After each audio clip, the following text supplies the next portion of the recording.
Hello! Good morning! It's Sunday and of course pag Sunday may mga tinda dun sa labas ng church at ito yung suki natin. Makikita nyo yun dito sa mga videos ko, sa mga shorts ko ay bumili na ako dun ng karoni yata, palabok at saka carbonara. So ito naman yung pesto nila. So try lang natin.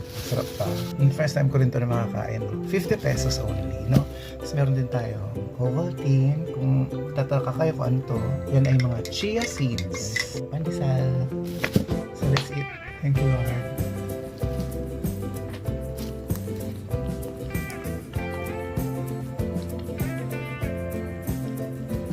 Pesto, yes, lasang pesto.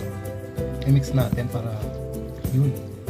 Dapat ma-mix kasi mamantika ang itsura ng pesto. Kaya hindi ako makain ng pesto eh. Hindi ako mahilig kasi nga mamantika ang itsura niya para sa akin.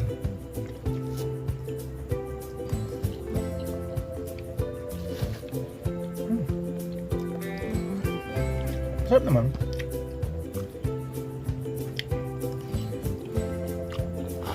Masarap siguro ito pag mainit.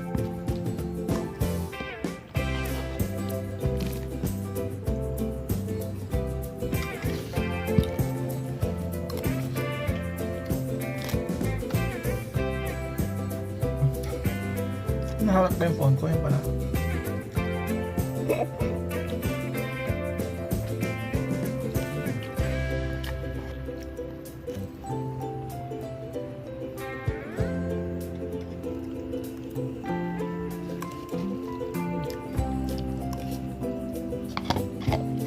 So ang verdict niya ay sakto lang, pero hindi ko siya hanap-hanapin or babalik-balikan, yung gano'n. Pero goods na rin, pag gutom ka, siguro.